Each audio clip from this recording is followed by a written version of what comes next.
आप सभी का स्वागत है मेरे चैनल में। जैसे अबू आवास में जिन्होंने फॉर्म भरा था, जिन्होंने ऑनलाइन अप्लाई किया था, तो उनके बहुत से लोग के जो फर्स्ट किस्त का पेमेंट आ गया, बहुत से लोगों का जो फर्स्ट किस्त का पेमेंट अभी तक नहीं आया। तो जिन लोगों का जो फर्स्ट किस्त के अगर पेमेंट आ गया तो उनको अब इसके बाद क्या करना है। तो उनको बहुत से लोगों का ये डाउट होगा कि मतलब डाउट या क्वेरी होगा कि अभी जो पेमेंट आएगा तो इसके बाद कैसे घर की शुरुआत करना है, किस तरह से डिमांड डालना है नरेगा का पैसा के लिए और किस तरह से जियो टेक कराना है। ठीक है, तो मैं पहले आपको बता दूँ कि अभी जैसे फर्स्ट किस्त की पेमेंट आया है और उसके पहले जो आपको अबू आवास शुरुआत करने के लिए सबसे पहले तो काम करना होगा कि आपको जहाँ अपना नया घर बनाना है उसको वहाँ पे जियो टेक कराना होगा। ठीक है ना, जियो टेक कराने के बाद ही आप भूमि पूजन कर सकते हैं। तो जियो टेक कराना, यहाँ पे जियो टेक करने के लिए बहुत समस्या, भी ये समस्या है क्योंकि जैसे आप अगर झारखंड के रहने वाले हैं तो आपको पता हो कि आपके जो पंचायत है वहाँ पे स्वयं सेवक होंगे, जो घर के आवास के रिगार्डिंग जितना भी जो काम होता है तो स्वयं सेवक ही अधिक प्राय करते हैं। ठीक है, तो बहुत दिनों से स्वयं सेवकों का हड़ताल चल रहा है, तो वो पता नहीं काम करेंगे कि नहीं करेंगे, क्योंकि अभी जो अधिकारी भी कन्फ्यूज है क्योंकि उनका हड़ताल और डिमांड कब खत्म होता है और वो डिमांड उनका कब पूरा होता है ये नहीं पता। तो अगर जैसे कि अभी जिला सूचना का नोटिस नहीं आया है, लेकिन जैसे ही मतलब उनका अगर वो नहीं मानते हैं तो सबसे पहली बात है कि जियो टेक करने की जो परमिशन है वो जो आपके जो पंचायत सचिव है यानी पंचायत सेक्रेटरी है उनको दिया जाएगा। वो आपके जो घर के जियो टेक करेंगे, जहाँ पे आपको बनाना है वहाँ पे उस घर का जियो टेक करेंगे। तो सबसे उसका नोटिस निकलेगा, वो जिला ही नोटिस निकालेगा। तो वो अपने अपने जिला की बात है, जिस जिला में पहले पेमेंट हो गया है वहाँ पर नोटिस शायद निकल गए होंगे, इतना मैं कंफर्म नहीं हूँ, लेकिन मतलब ये जिला ही नोटिस निकालेगा। ठीक है, ये तो पहला चीज़ है। और दूसरा चीज़ ये है कि जैसे आप बहुत से लोगों को मन में डाउट होगा कि नरेगा का पेमेंट मतलब किस तरह से कराना है, किस तरह से डिमांड डालना है। तो सबसे पहले मैं बता दूं, यहाँ जैसे अबू आवास के अगर अभी जैसे बात करते हैं प्रधानमंत्री आवास के जो पहले मिला था, तो प्रधानमंत्री आवास में ये मतलब घोषणा किया गया था कि जैसे कि जो मतलब मजदूर खटेंगे उनको पैसा दिया जाएगा। ठीक है, अलग से।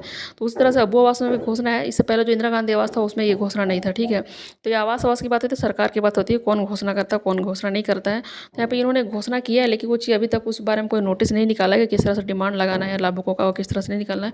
बाकी इन्होंने तो घोषणा कर रखा है। जैसे कि यहाँ पे मैं आपको दिखा देती हूँ इसका जो गाइडलाइन है, गाइडलाइन में इन्होंने क्या बोला था। तो मैं गाइडलाइन पहले दिखाती हूँ, गाइडलाइन में उन्होंने क्या बोला था और कितने दिन का मतलब जो जैसे कि जो घर बनाएंगे, जो मजदूर जो वहाँ पे खटेंगे तो उनको कितने दिन की हाजिरी दी जाएगी और कैसे किस तरह से दी जाएगी।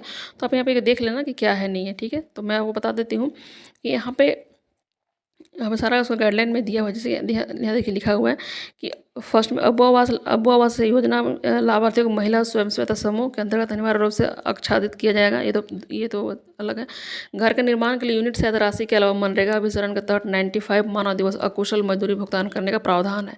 यानी अबू आवास में भी 95 डेज का जो मानव अकुशल जो मजदूरी भुगतान करता है उसका मतलब इसमें प्रावधान है और ये मिलेगा। तो ये अभी ऐसे नहीं मिलेगा क्योंकि अब आवास के लिए अलग से नियम होते हैं। मतलब जैसे कि जब तक ये जिला से नोटिस नहीं निकलेगा कि वो अति रोजगार सेवक या श्रम सेवक के लिए कि आप लोग जाइए और वहाँ पे जो मजदूर हैं जो काम अपने घर बनाने में जो लगे हैं उनका आईडी लीजिए और डिमांड डालिए। ठीक है, जब तक ये नहीं निकले तब तक ये लोग नहीं करेंगे, मतलब करने का आदेश नहीं है।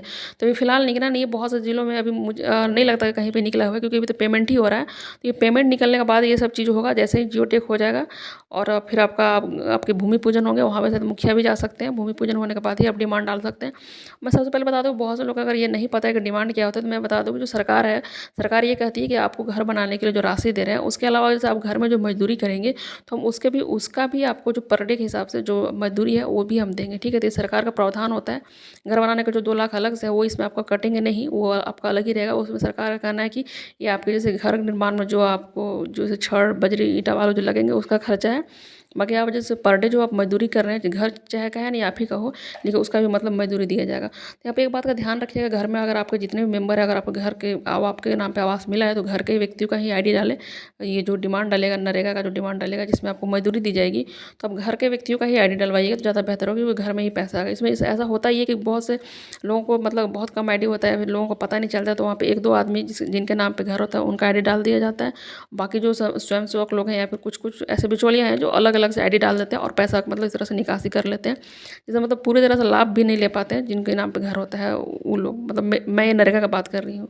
ठीक है, इस बात थोड़ा सा ज़रूर ध्यान दीजिएगा कि आपको जो मतलब जो दिया गया है अधिकार उसका थोड़ा फ़ायदा ज़रूर उठाइएगा। तो फिलहाल अभी भी ऐसी तरह इस तरह का कोई भी लेटर नहीं निकला है कि जिससे स्वयं सेवक लोग को या फिर जो पंचायत सेवक है उनको घर का फाइनल लास्ट ड्यू टेक करने का आदेश नहीं मिला है। तो जैसे मिलेगा उसमें मैं आधिकारिक नोटिस जैसे निकलेगा मैं वीडियो बना दूंगी या फिर जो टेलीग्राम पे है जो उसका जो नोटिस है वो ज़रूर अपलोड कर दूंगी। धन्यवाद।